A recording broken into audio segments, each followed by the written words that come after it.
د اوبو او انرژي وزارت د تیر کال لاسته راوړنې او راتلونکي پلانونه له رسنیو سره شریک کړل. ولسته د حکومتي ادارو د حساب ورکولو د پروګرام په لړ کې د اوبو او انرژي وزارت مسؤلینو رسنیو ته وویل چې په هیواد کې به د انرژي د تولید منابع زیاتې کړي ترڅو د وارداتي برېښنا اړتیا کمه شي او د هیواد په اقتصادي پیاوړتیا مثبت اغیز وکړي.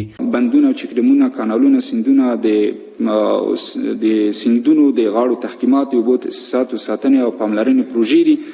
دغه تاسیسات چې مجموعي لګښت یې 1.5 میلیارد افغانۍ کېږي، د مطالعاتو او ساختماني چارو پلان جوړ شوی دی او د بودیجې د تدارک په موخه د مالیې له محترم وزارت سره شریک شوي دي. د اوبو انرژۍ وزارت د اوبو سرچینو د هررخیز مدیریت په موخه په روان مالي کال کې د اوبو تاسیساتو کاغه بندونه، چکډمونه، کانالونو، سیندغاړو ټینګښت، د اوبو تاسیساتو ساتنې او پاملرنې پروژې دي. مجموعاً 215 پروژو د تخنیکي سروې، مطالعات او تفصیل ډیزاین پلان جوړ شوی چې تر پلي کېدو لاندې دي. د اوبو او انرژي سرپرست وزیر وویل چې په تیر کال کې د هیواد د څو لویو بندونو د جوړولو ډیری کارونه ترسره شوي دي.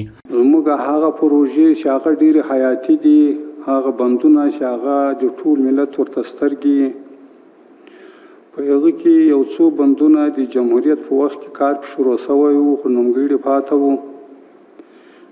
د اسلامي امارت په راتګ سره موږ یو ته بودیجه پیدا کړه او په انکشافي بودیجې کې مو نیول. ښاغلي ملا عبداللطیف منصور زیاته کړه چې د هیواد په کچه د څو چکډیمونو د جوړېدلو چارې هم بشپړېدو ته نږدې شوي دي.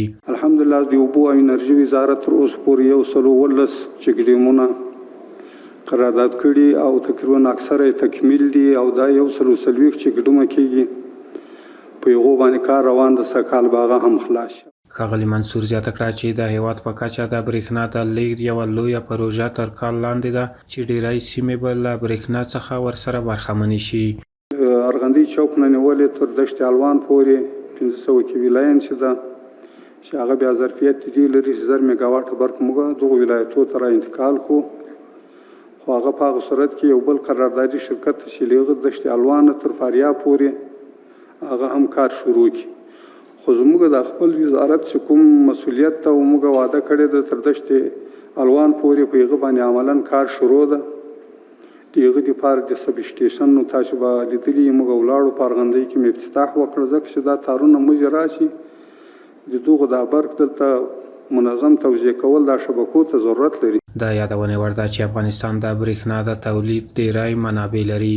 د اوبو او انرژي وزارت مسؤلین ژمنه کوي چې له دغو منابعو څخه به مناسبه ګټه پورته کړي او د داخلي برېښنا د تولید کچه به لوړه کړي.